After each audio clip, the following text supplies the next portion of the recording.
જય શ્રી કૃષ્ણ. હું પ્રીતિ સોની.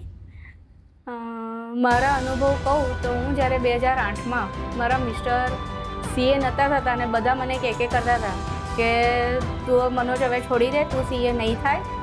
તે વખતે મારા કોન્ટેક્ટમાં એક ભાઈ આવ્યા. એ ભાઈએ મને કીધું કે પ્રીતિબેન તમે એક વખત દાદાને મળો તો કદાચ કંઈક રસ્તો નીકળે એમ. તો તે વખતે એવું હતું કે ચલો ને આટલું બધું કર્યું છે તો એક વધારે એમ કરીને અમે દાદાના સંપર્કમાં આવ્યા. તે વખતે દાદાએ અમને દાદા જોડે આ બધી વાત સંપર્કમાં દાદાએ કીધું કંઈ વાંધો નહીં આવે. તો એમને પહેલાં નાના નાના કરમ અમને આપ્યા કે આ કરમ કરો, આવી રીતનું કરો, અને એક્ઝામ વખતે કરમ 2-3 કરવાના આપ્યા. એટલે અમે લોકો એ રીતના એમના કયા પ્રમાણે કરતા હતા. પછી જ્યારે રિઝલ્ટ આવવાનું હતું ત્યારે અમે દાદાને મળવા માટે ગયા. દાદા કે હવે આવતા મહિના આવી રીતે રિઝલ્ટ આવશે.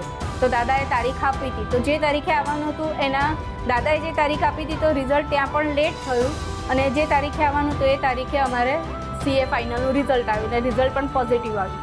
જે દિવસે રિઝલ્ટ આવ્યું એના આગલા જ દિવસે અમે ઘરમાં ચોકી કરાવી કે દાદાએ કીધું હતું તમે ચોકી કરાવો, તમારા માટે પરમેનન્ટ સોલ્યુશન એ બધું પોઝિટિવ રહે, કોઈ વાસ્તુ દોષ ના રહે, તમારા છોકરાઓ માટેનું પણ ભવિષ્ય સારું રહે.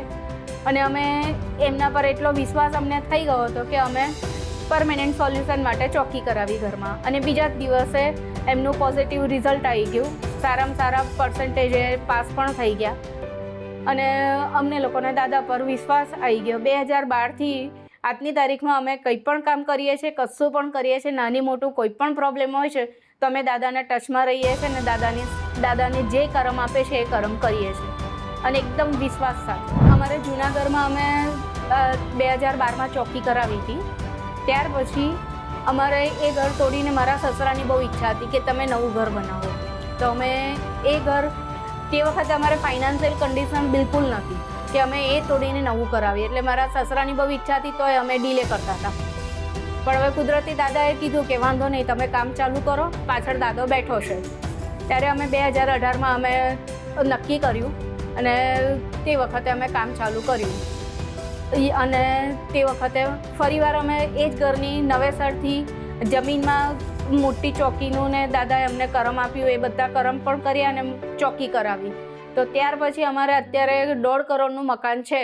પણ અમને નથી ખબર કે ક્યારે કેવી રીતનું કયા પૈસા આવીને કેવી રીતે અમારું શાંતિથી મસ્ત મકાન બની ગયું છે. દાદાએ તે વખત મને કીધું હતું કે પ્રીતિ તારું મહેલ જેવું મકાન થશે. અને સાચે દાદાના આ શબ્દ સાચા પડ્યા છે કે મહેલ જેવું મકાન છે. આજે જે કોઈ આવે છે એ બધા એવું કહે છે કે બહુ મસ્ત ઘર બનાવ્યું છે. દાદાના આશીર્વાદ. તમે કીધું હતું દાદા કે મને દેખાય છે કે તારું મહેલ જેવું થશે.